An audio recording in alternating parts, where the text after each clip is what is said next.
में जितने भी ये स्टूडेंट हैं उनको सबसे ज्यादा वेट चल रहा है कि बीएसएससी सीजीएल 4 कब आएगी, क्योंकि सीजीएल 4 को मिनी आईएएस बोला जाता है, क्योंकि इसमें ऐसा ऐसा पद है जो कि बहुत बेहतरीन है, सभी का इंतजार रहता है और अब इंतजार की घड़ी भी समाप्त होने वाली है। और एक बात मैं बता दूं, मेरे साथ रामांशु सर हैं, सचिवालय में काम कर चुके हैं, सचिवालय सहायक के पद पर प्रथम जो निकला था उस समय। सर से जानेंगे क्या क्या प्रोसेस है, कहां तक प्रोसेस पहुंच चुका, कितना सीट का आ चुका है, कब तक वैकेंसी दिया जा सकता है, इनके बारे में सब कुछ जानेंगे। सर आपका स्वागत है एग्जाम पे। बहुत बहुत धन्यवाद। सर सीजीएल वाले सबसे अधिक यानी सचिवालय सहायक की जब बात करिएगा तो सभी विद्यार्थी आप पर भरोसा करते हैं। दरोगा में चले जाए तो जो आप बताते हैं कि इस समय वैकेंसी आएगी उसी समय आ जाता है, पता ना कैसे आपका क्या सोर्स है।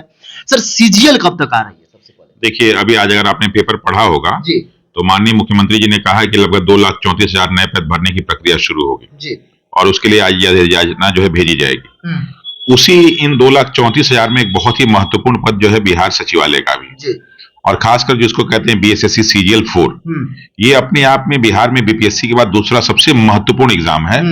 लोग मिनी आईएएस भी बोल देते हैं, कई लोग इसको मिनी आईएएस कहते हैं। उसका मेन कारण क्या है कि इसमें जो असिस्टेंट सेक्शन ऑफिसर का पद है, सहायक प्रशाखा पदाधिकारी, ये जो पद है ये सचिवालय में काम करता है और बहुत ही महत्वपूर्ण पद है, क्योंकि ये शुरू से अंत तक सचिवालय में ही काम करते हैं, अलग अलग डिपार्टमेंट में काम करते हैं, तो इनको कोई डिपार्टमेंट की पूरी जानकारी होती है। ऐसे कंडीशंस में कि लोग चूंकि आईएएस के साथ ही वहां काम करते हैं इसलिए लोग मिनी आईएएस कह देते हैं, और हमेशा मुख्यालय में रहते हैं, हमेशा ये लोग सचिवालय में रहते हैं तो पावरफुल भी होते हैं, सारे मंत्रियों से लेकर अधिकारियों से इनका परिचय होता है। तो इसलिए बच्चों की हमेशा चाहत होती है कि ये पद हमें मिल जाए और उनके लिए आवास से लेकर सारी व्यवस्था यहाँ पे होती है। अस्थाई पटना में भी और स्थायी पटना में रहते हैं और पावरफुल पद पे रहते हैं, तो इसलिए लोग इसको मिनी आईएएस कहते हैं।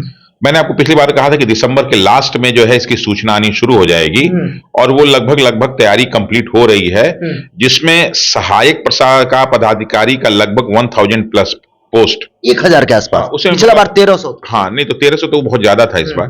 मैंने उस समय भी कहा था कि लगभग 800-900 के बीच में, लेकिन और भी कुछ वैकेंसीज बढ़ने लगती है तो लगभग 1000 को, थोड़ा सा 19-20 हो सकता है, कुछ कम भी हो सकता है, कुछ ज्यादा, तो 1000 के प्लस के आसपास तो सहायक प्रशाखा पदाधिकारी का पद आएगा। और इसके साथ साथ योजना सहायक से लेके मलेरिया इंस्पेक्टर से लेके कुल मिला के लगभग 4-4,500 पदों की बात हो रही है। और अभी जो है अधियाचना मांगी गई है, तो ये तैयारी चल रही है कि जनवरी से लेके मार्च के बीच में बहुत सारे पदों की घोषणा की जाएगी। इसलिए हमें लगता है कि बिहार सरकार और माननीय मुख्यमंत्री जी जनवरी में इस प्रकार की घोषणा कभी भी कर सकते हैं और उसकी तैयारी पूरी चल रही है। अब ये है कि क्रोनोलॉजी में कौन सा पहले लेके आते हैं, लेकिन अभी अगर क्रोनोलॉजी में देखें तो उसमें सबसे पहले जो है बिहार सचिवालय की वैकेंसी आने की संभावना है और मुझे लगता है कि उसका पीटी भी जो है ये चुनाव से पहले करा लेंगे। मतलब बिहार सचिवालय का सबसे पहला वैकेंसी यदि सरकार द्वारा निकाला जाए तो लग रहा है यही आयोग निकाले, ये पूरा जिस मतलब तैयारी इसी की है।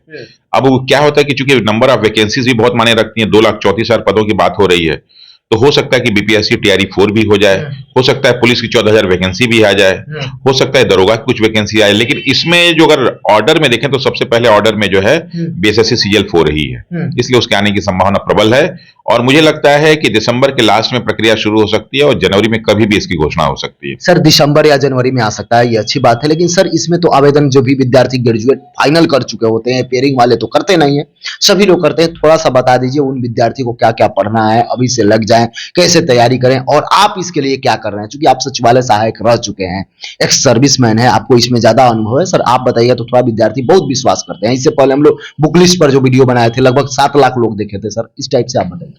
देखिए दरअसल क्या है कि जो बीएसएससी सीजीएल 4 का पद है ये चूंकि बीपीएससी के जस्ट नीचे सबसे महत्वपूर्ण पद होता है, तो इसमें अधिकांश फॉर्म भरने वाले बच्चे, जैसे हम लोग भी थे, तो हम लोग दरोगा पुलिस की तैयारी करने वाले नहीं थे, हम लोग में से अधिकांश लोग तैयारी करने वाले थे यूपीएससी बीपीएससी की, इसलिए हम लोगों ने ये फॉर्म भरा था।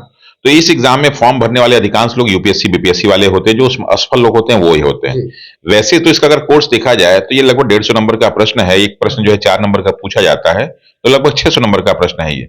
अब इसमें क्या होता है कि वही इसमें जो प्रश्न पूछने का तरीका है, तो इसमें जीके जीएस, इसमें जो है आपका साइंस का पोर्शन, इसमें मैथ का पोर्शन और रीजनिंग का पोर्शन, यही मिला के कुल मिला के 150 प्रश्न होते हैं।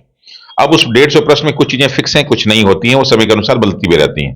तो इस बार जो वैकेंसी आएगी तो 150 नंबर की ही आएगी। हो सकता है कि मैथ रीजनिंग के क्वेश्चन कुछ कम बेसी हो जाए, लेकिन यही 4 पोर्शन होगा। एक तो आपका जो है जीके का होगा, जनरल स्टडीज वाला, और फिर जनरल साइंस के क्वेश्चंस होते हैं उसमें 25, और उसका फिर जो मैथ का क्वेश्चन और रीजनिंग के क्वेश्चन, तो ये 4 पोर्शन होते हैं। लेकिन इसमें जो प्रश्न का स्टैंडर्ड होता है वो थोड़ा सा हाई होता है, दरोगा लेवल से ऊपर रहता है। दरोगा से ऊपर। दरोगा देखिए, दरोगा तो बेसिकली जीएस बेस्ड है, और दरोगा में बहुत सारे वन लाइनर प्रश्न आते हैं। जी जी। लेकिन इसमें जो प्रश्न आते हैं उसमें से कुछ प्रश्न वन लाइनर होते हैं, और इस बार हो सकता है बिहार एसएससी सीजीएल में प्रश्न जो है बीपीएससी के टक्कर का कुछ प्रश्न है।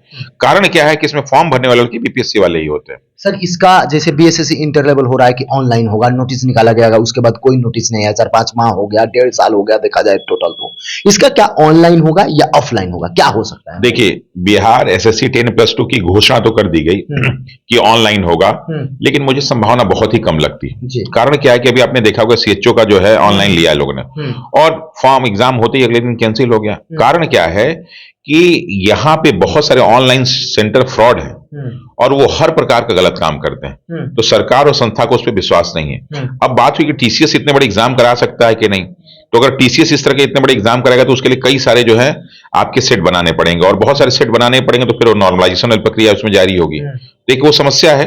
लेकिन जहां तक मुझे लगता है कि इतनी आसानी से जो है ऑनलाइन नहीं करा पाएंगे। घोषणा तो उन्होंने कर दी है, बता तो दी है, लेकिन वही है ना कि बीएसएससी से एक बार घोषणा आती है उसको 4 महीना शांत। अब समझ लीजिए फॉर्म भरे लगभग 1 साल से ज्यादा हो चुका, और अभी तो फॉर्म भरने की प्रक्रिया चल रही थी।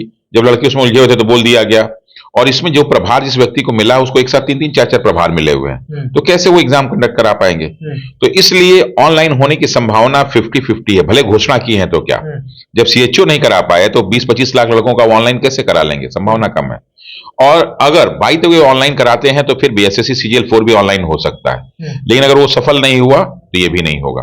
लेकिन फिलहाल हम कोई फर्क नहीं पड़ता है ऑनलाइन हो कि ऑफलाइन हो, पढ़ाई का तरीका तो आपका सेम ही होता है, तो पढ़िए सेम, सो लास्ट में डिसाइड हो जाएगा कि ऑनलाइन होगा कि ऑफलाइन होगा। सर पढ़ाई का मोड आप क्या कर रहे हैं सर इसमें सीजीएल 4 को लेकर? अभी से कुछ बैच दिए हैं या कुछ टेस्ट वगैरह करा रहे हैं? देखिए, मेरे पास बहुत सारे जो बच्चे आते हैं उसमें से बहुत सारे बच्चे बीपीएससी वाले होते हैं, तो क्योंकि बीपीएससी का एग्जाम 13 दिसंबर को पीटी है, उसका मेन शुरू हो जाएगा, तो पीटी के बाद बहुत सारे बच्चों को एहसास हो जाता है कि हमारा पीटी होगा कि नहीं होगा। इसलिए हमें भी जब भी कोई घोषणा करनी होती है इस तरह के बैच की, तो हमेशा घोषणा मैं जो है इस तरह के एग्जाम की बात करता हूं। तो मैंने जो घोषणा की है वो अपना जो है दिसंबर के 3rd या 4th वीक में एक इसके लिए स्पेशल बैच ला रहा हूं, जो स्पेशली जो है बिहार एसएससी सीजीएल 4 पे ही होगा, ताकि बच्चों को हम बेहतर ढंग से गाइडेंस दे सकें। जो भी विद्यार्थी हैं जी सीजीएल 4 वाले यानी बीएसएससी सीजीएल की जो तैयारी कर रहे हैं, इसके बावजूद भी आपके मन में कोई क्वेश्चन हो, वह चाहे योग्यता से रिलेटेड या आयु से संबंधित या सिलेबस से संबंधित या किसी भी प्रकार का, चूंकि मैं इस पर कई सारा वीडियो बनाया हूं, सिलेबस का अलग बनाया हूं, बुक लिस्ट का अलग बनाया हूं, और इसके बाद कोई जानकारी चाहिए तो आप कमेंट सेक्शन में जरूर कमेंट करें, मैं फिर से उस पर वीडियो बनाऊंगा। जय हिंद।